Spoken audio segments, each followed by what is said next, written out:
Voy a hacer la entrevista en inglés para que Abby pueda contestarnos. Thank you for being with us. We are El Mundo Católico. For all our viewers and subscribers, we have a pleasure to meet Abby Johnson. She is a pro-life woman with a long story. Many of you, I'm sure, know her, but I would like to, and it's an honor for us to have you here. Thank you. I would like to give you our hug for all the work you do, the service you do for all the little babies. Okay, so my question for you is, it's not so difficult to do your work now when you have Joe Biden as president? Well, you know, my work is really having conversations with people. I do some political work, but really my work is just having conversations and talking to people one-on-one. I work to help get people out of abortion clinics and help get them into a relationship with Christ. And so, you know, that doesn't change no matter who's in the White House. So, you know, I go and pray outside of abortion facilities and help women choose life. And I volunteer in pregnancy centers and, you know, help those women choose life. And so, you know, that doesn't really matter. It doesn't really matter who's in office, you know, it's just, but for the political work, you know, that does make it a little bit tougher. But, you know, we just have to have hope. We have to believe that 2024 is going to be a different election and a better election for us. But we had a lot of success in the midterm election. We had a lot of pro-life governors that were elected throughout the U.S. We now have a Republican control of the House of Representatives, and Nancy Pelosi is out, which is a great thing. So we are counting our wins and believing in good things, even though we have a not so great president right now. I would like to ask you also, what is the situation in the United States because of the reverse of Roe versus Wade? Yeah. So right now, it's, basically states are allowed to make a decision on abortion, and they are currently doing that. So we had several what they call propositions. So they had several states voted in this past election on whether they wanted to ban abortion in several states or whether they wanted to allow abortion. And in all of those states that voted, there were 4 ballot initiatives, and all 4 of those passed to allow abortion in those states. Now, I can't say any of those were really surprising. You know, California was one of those. You know, Michigan was one. Michigan has historically been a Democrat state. So, you know, I can't say any of those were very surprising to us that they passed. You know, but then you have conservative states like Texas. You know, abortion is illegal there. Tennessee, abortion is illegal. So, you know, Alabama, abortion is legal. Southern states are, you know, holding strong. You know, abortion is not allowed there.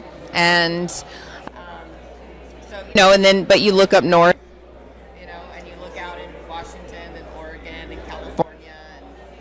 And not only is abortion legal there, but they're expanding abortion, and the state is paying for it. You were talking about the states that are allowing abortion and so on. So we haven't been surprised by really any of the states that have voted to allow abortion. You know, California, Michigan. I mean, those states are typically Democratic states.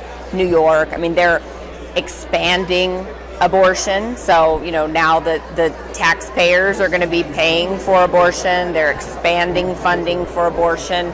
Oregon, Washington State, Washington, D.C., New York, you know, Massachusetts, those states.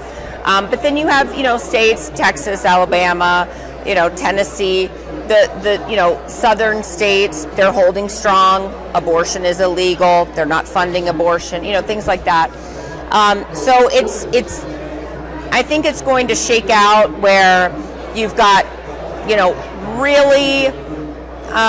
You've got states that are really conservative on abortion, where abortion is banned completely, and then you've got, really liberal states on abortion, where abortion is allowed all through 40 weeks of pregnancy for any reason, and the taxpayers, the citizens of that state are going to be paying for it. What is your work in the whole world? Are you pushing in, for example, in Mexico, in Europe, and what is the situation of abortion in the world? Yeah, so International Planned Parenthood Federation is global. They are trying to get through NGOs. They are trying to get into every country. They are trying to push abortion in every single country worldwide, and it starts small. They will, just like they're doing in Mexico. Well, let's just start with 12 weeks, and then they'll go further. It's the same thing they did in France. Well, let's just do 12 weeks. They've done it all over Europe. Let's do 12 weeks. Now, in France, they're pushing. Well, let's go to 18 weeks. Let's go to 20 weeks. Let's go up to 26 weeks. Now, let's go through all 40 weeks of pregnancy for any reason. Women should be able to have full autonomy, full availability of abortion. There should be no restrictions on abortion, and the government should pay for it. It should come out of your tax money. It's the same thing that we've seen in Europe. That's what they're going to start pushing here in Mexico. It starts with 12 weeks. Then all of a sudden it's, through the second trimester. Well, now up until the date of birth. It's just little by little, they start small. And that's exactly what they've done here. They've done it through all Latin America. They're going to continue to push. And they're trying to do it in Africa. It's everywhere. And so, my hope is that, I can take my 8 years of experience with Planned Parenthood and what I've seen through my firsthand experience and go into these other countries and say, look, I know exactly what they're doing, and help them see not only the political part of Planned Parenthood, but to help them open their eyes and to see what's happening inside the womb, to open their eyes to the barbaric nature of abortion, to help them see that these children are innocent human beings that deserve to be protected. They're just like you and me. Yes. And they're just at a different stage of life, and that they deserve to be protected. And I also want to help people see that abortion is hurting women. I've had 2 abortions. I regret my 2 abortions. I still think about my 2 children that I killed. Women are grieving the loss of their children, and our voices need to be heard. Those of us who have chosen abortion, who now live with that regret, our voices need to be heard in these other countries. So I hope to bring some humanity to the child in the womb, but I also hope to bring a voice to these women who have made that regrettable decision. What do you suggest for countries as Mexico to fight against abortion? Do you have an expertise on this? What can we do for banning abortion, for making women to understand how horrible, how a war is, abortion is worse than a war. It's evil. It's evil. It's worse than a war. It's evil. Worse, because in a war you can do something. Yes. But here you can't. Please let us know, what do you suggest our country, Mexico? Well, people have got to start speaking up. They've got to be bold. This is a time not to be quiet. I love Mexico. I love the country. The Mexican people, they're so kind and gracious and hospitable. and friendly. This is demonic. What's happening to these women, to these babies, it's evil. It's demonic.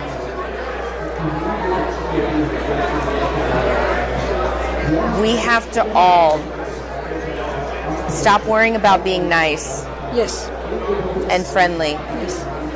And hospitable. We have to start speaking truth. That in Mexico is a problem. Always and everywhere. We have to start, Jesus spoke truth. Yes. He made people uncomfortable with truth, right? He went into, he went into the temple and he overturned tables, right? When he saw evil, he said, you're a brood of vipers, right? He overturned tables. He called sin. When he saw something that was ugly, he called it out. He said it's better to tie a millstone around our neck and to be tossed into the ocean than to let one of these children go to death, to be slaughtered. That's how serious he is about protecting our children in the womb. That's how serious he is about this issue. We must take note and be that serious when it comes to abortion.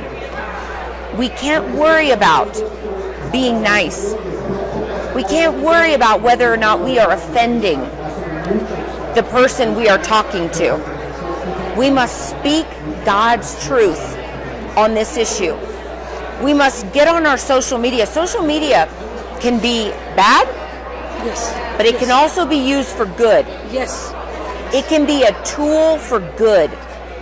And we have the opportunity to educate young people through social media on the evil of abortion. What's really happening inside the womb? Share the stories of women who have been hurt by abortion. And those of us who have had abortions, we need to be courageous. We need to share about how abortion has hurt us, how it's harmed us. We don't have to be ashamed. We don't have to carry shame because we are redeemed. And we will overcome by the power of our testimony. And we don't have to be ashamed about what we've done in the past. God has reclaimed it. And we will use it for good. God will use our past for good. He'll use our past sin for good if we allow it to glorify Him. And so we don't have to be ashamed. And our testimonies will change hearts. And so that's what I encourage the people of Mexico to do. Fight, be bold, be courageous, use your testimony, speak the truth everywhere you go, and do not be scared to offend. Yes.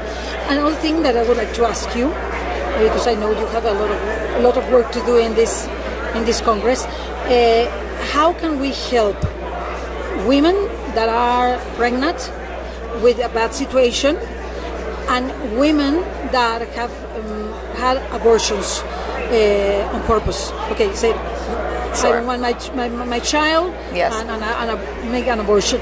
How can we help each woman to make her to feel better or help her to have her baby? Yeah.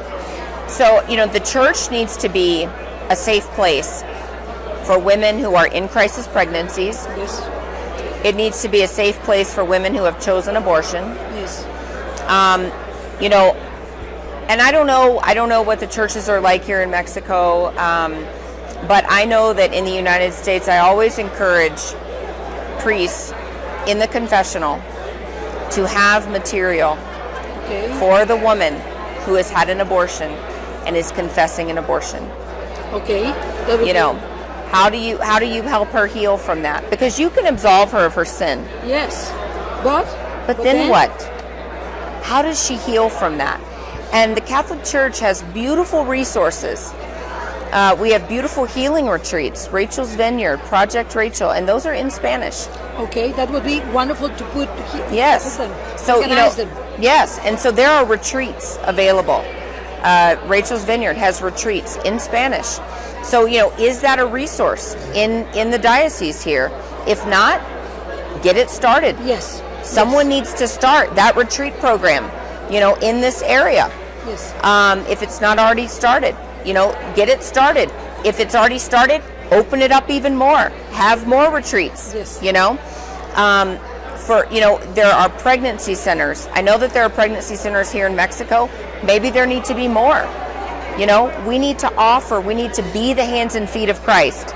So if a woman comes to us and says, I'm in need of help, what do you need help with? Do you need diapers? Do you need clothes for you, your baby? How can we help you? Do you need housing? Do you need somewhere to live? Whatever it is, we can solve this woman's problem, right? There are so many of us. How can we help? And we can do it through the church. We can do it through pregnancy resource centers. But we have to get creative in how we help the woman in need. And it may be a group of us, a small group of us in a church. It may be a small group of women in a church who get together and start praying. And we say, what can we do in our church to help? But we've got to get started somewhere. And we've got to just start thinking. And start thinking, we say outside of the box, right? How can we get together and start solving these problems for women in need? How can abortion, abortion affects the family? Well, it destroys the family. And, it was Fatima, I believe, who said that the last stand will be against the family.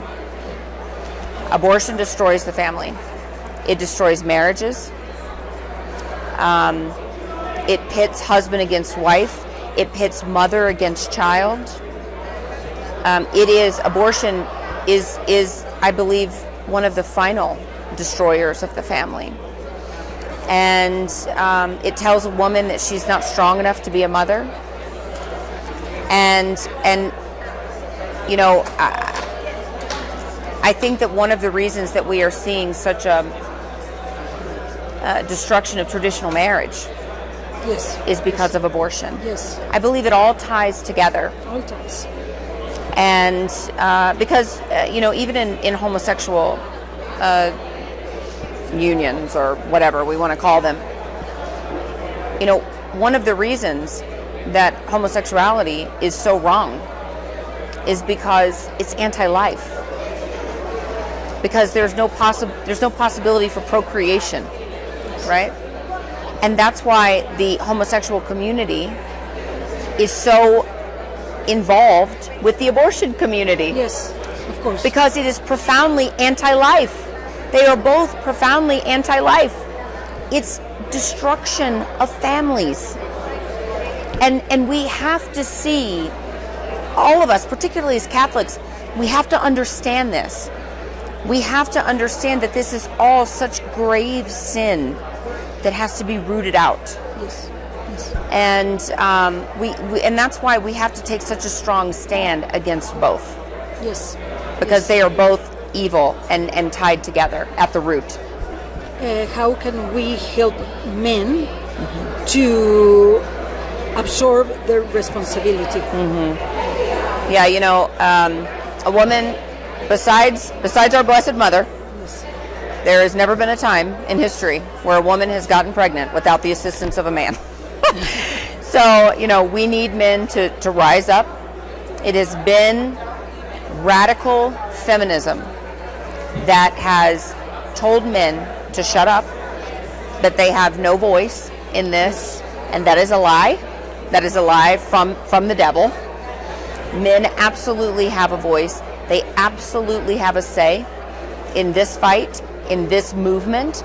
We need them now more than ever to rise up, to take their place, not only in this movement, but in their homes. Yes, because the babies are also theirs. Yes. We need men to take their place as spiritual leaders in their home, as leaders in their homes, in their marriages, If men would stand up and say, this is my baby too. It's my baby. And I don't want you to go and have an abortion. We're going to do this together. Women would turn around and not have that abortion. I'm sure. But they feel alone. And they feel like the men will not help. And they feel like they will not stand up. And the men are not standing up because they've been told that their voice doesn't matter. Yes. We need men to take their rightful place in the home, in their relationship, in their marriage. And you know what? If you aren't ready to have a baby, don't have sex. Yes. I mean, that's the simple answer, Chastity. right? Chastity. It matters. Yes. And we need people to protect the sacrament of marriage, again, to take marriage seriously, and to see marriage as a sacrament. Yes, as something that is holy. Yes. Comes from heaven. Yes. Comes from- And this cohabitation, living together before marriage, that is evil. Yes, evil too. It is a sin. That's why you have abortion too. Yes. You know, and we need the church to start speaking out about that as well. Yes. Please encourage all women to have their babies and to work pro-life.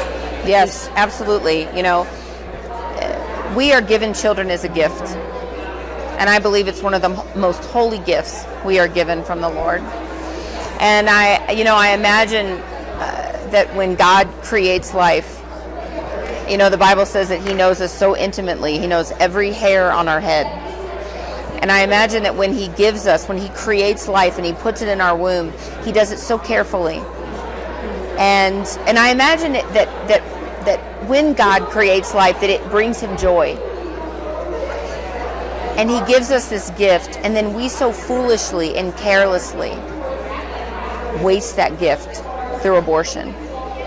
And I can't imagine anything that grieves the heart of our God more than abortion. Yes. We need to take better care of this gift that He has given us. And it doesn't mean that motherhood is always going to be easy. No.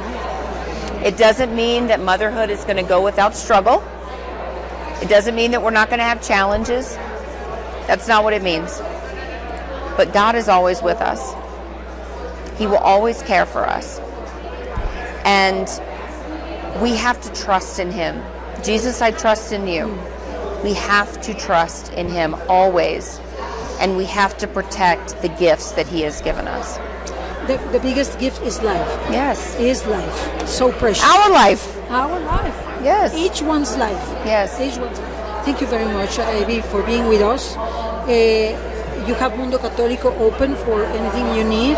Thank you. If you want to speak, if you want to form people, women, men, we'll be open to help you in anything you need. Thank you. We are the digital TV station in YouTube with more subscribers as a station, because there are people himself or herself that have more subscribers, but we are a station. So we invite you to work with us. I will be very pleased and honored to have you anytime you want. Thank you. Okay? Thank you so much. Adios.